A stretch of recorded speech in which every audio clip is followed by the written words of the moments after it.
All right. Did you just make me tall for the first time in I made you taller but smaller. I don't know if that works. Yeah. If that works for you. What was that? Can you hear my dog chewing on her bone? I cannot. Are you sure that's your dog?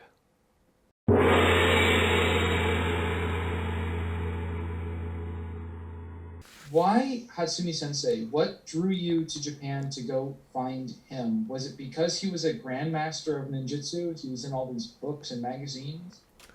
Well, look, to be honest, I never knew about Hatsumi Sensei when I started the Bujinkan. I didn't know who he was.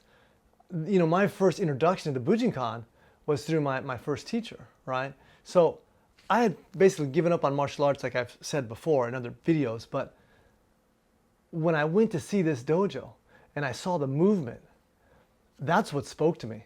You could have called Hatsumi Sensei the Grand Poobah or whatever, or whatever you wanted to call him. It didn't matter to me because when I saw the taijutsu, that's what spoke to me.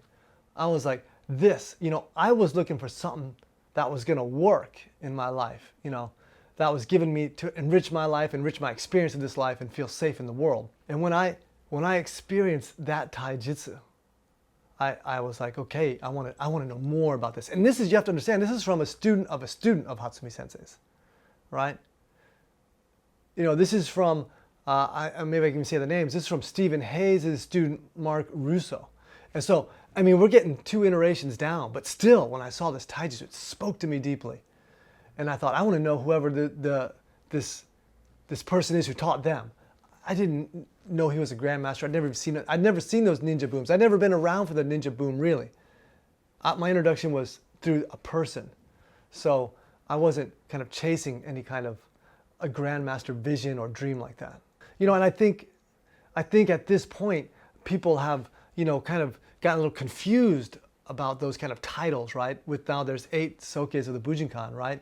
And I think that's wonderful that there's 8 sokes. I think it's absolutely wonderful, but I think some people are getting focused on, that title of soke or dai shihan or shidoshi or shihan or whatever title it is. They get a little bit focused on that. Well, what rank are you, kind of thing? And for me, it never mattered. The rank never mattered. I have literally, 30, 40 ranks from when I was in karate and aikido and other things like that. And when I look back at them now, they're worth nothing to me, right? I live in an old house here in Japan, right? And so they're good for some things. I can stuff them in the cracks of the walls so the wind doesn't blow in. You know how these old Japanese houses are, right? Or if it gets really bad, I can burn them, and get the heat from them, right? But I think people are starting to focus a little bit in a wrong direction. Not I would say wrong, but it's natural. But they focus on those titles, and I think for me, it wasn't about the title or anything like that, or meeting a grandmaster. It was because I had an experience with the taijutsu that led me to Hatsumi Sensei eventually.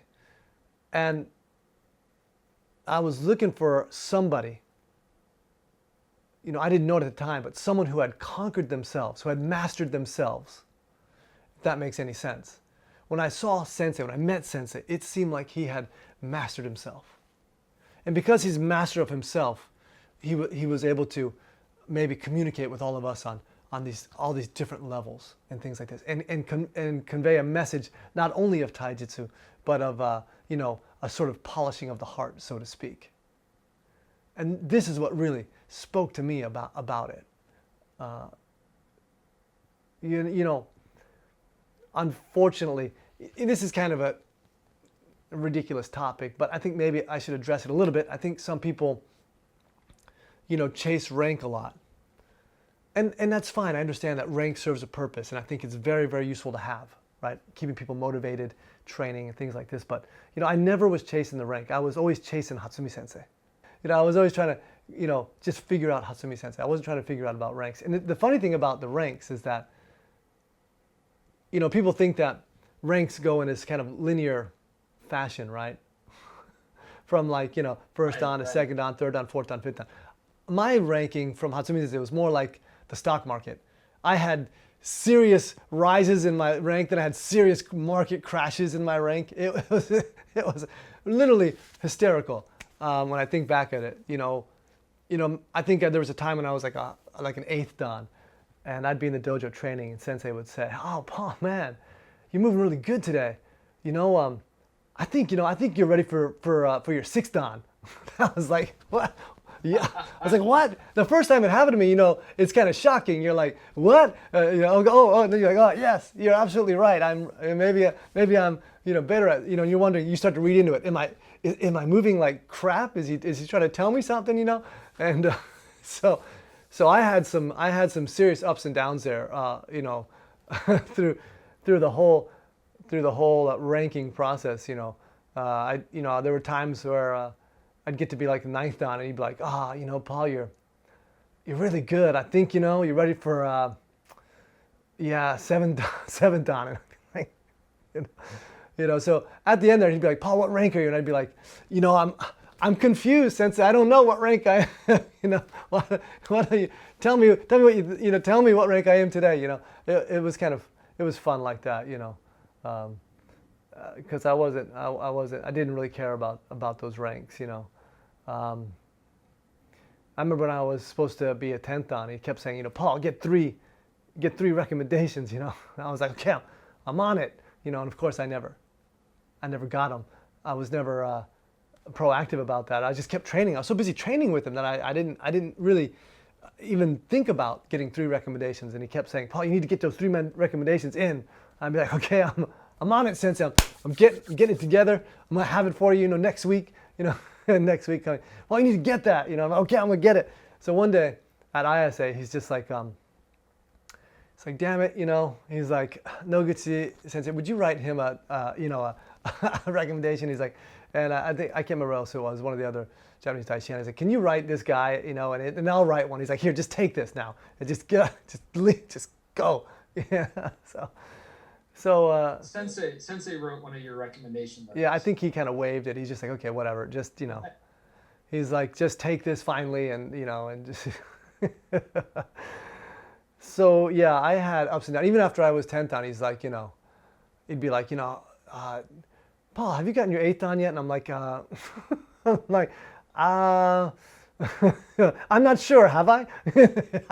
I didn't want to, tell him straight up, So, but it was fun, and I think that made a lot of fun training with him. But so I never really worried about that, and I understand, at some points I did get tickled by the rank fever, when everyone else was getting like these, huge ranks, like, Dai Shihan and things like they say, and, of course, he didn't mention it to me at all. He was just like, yeah, just like, and I was like, "Wow, man, I wonder if I did something wrong, and then, so I mean, it was funny, and I think he did that on purpose a lot to kind of test us and challenge us, and so I think that was good for a lot of us how he did that with us.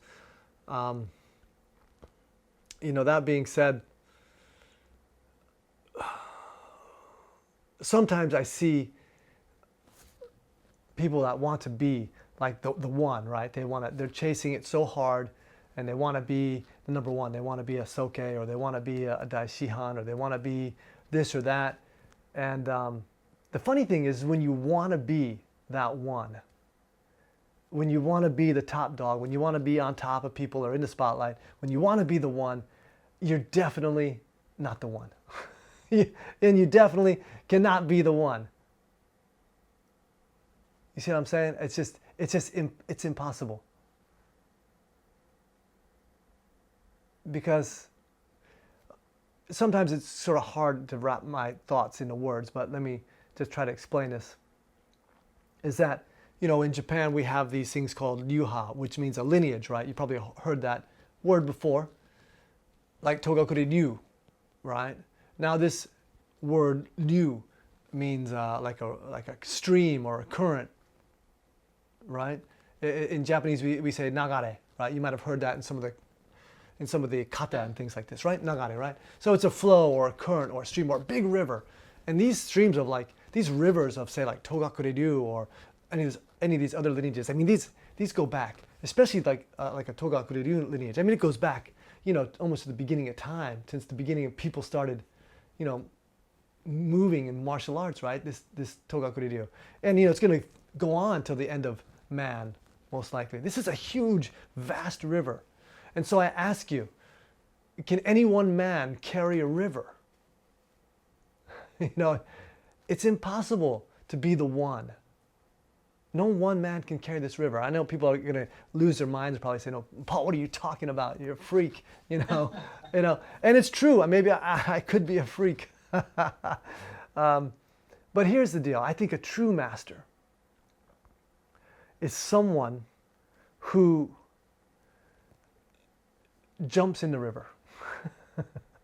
Right? You can't carry the river, so you got to jump in it.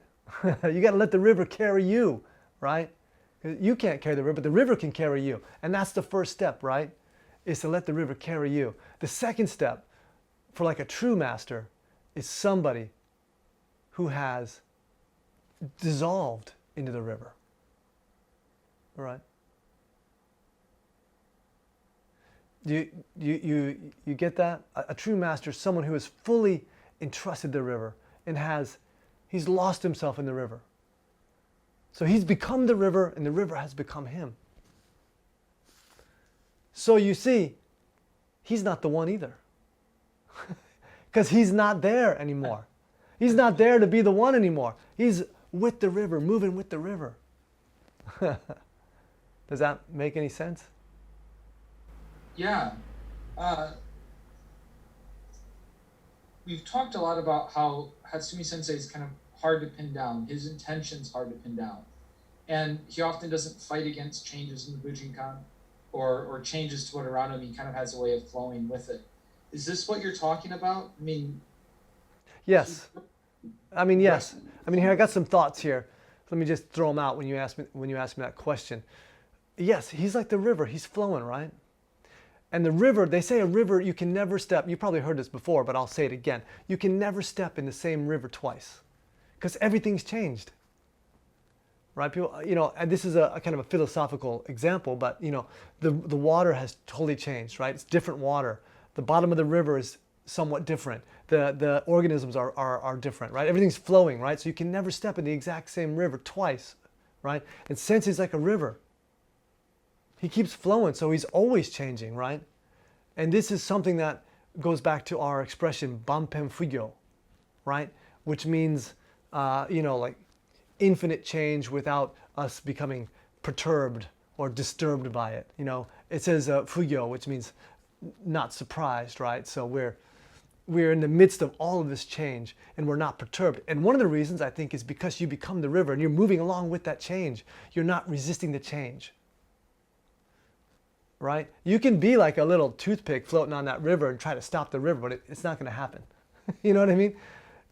You can be like a little toothpick and you go against the river and say, I'm not letting this river pass me, right? But you're still going to get carried out to sea.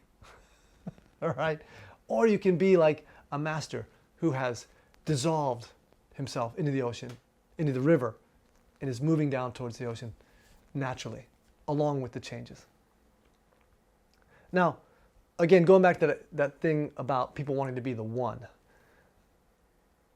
It's just these things are dawning on me now. But for example, if you say you want to be the one, well, then you could take part of that river and put it in a bucket, right?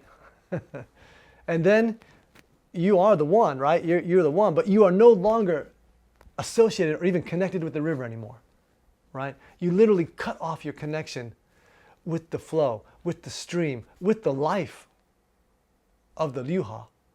If you claim to be the one, right? You're in a bucket by the side of the river now. And it's such a small thing, a bucket, right? And we all know what happens with water that's standing still, or it becomes stagnant, right? And rots, and it's no good. But the river is flowing, and that's what creates life and enhances life. So, yeah, don't be like the bucket. That's what I'm trying to say. Jump in the river and allow the river to carry you in the beginning. And if you can, then you can just eventually dissolve into the river. And that's what I felt when I felt Sensei, that he had dissolved into the river, into the Togaku-ryu River. He's no longer there. He's just allowing the river to move him and moving with it. Hey everybody, thanks for watching. Paul here. If you like this content, please let me know in the comments below. I'm happy to do more. If you enjoyed the video, if you got something out of it, go ahead and hit that like button now, subscribe to the channel, turn on your notifications, and consider making a contribution to our study center. Links in the description below. Thanks a lot. See you next time.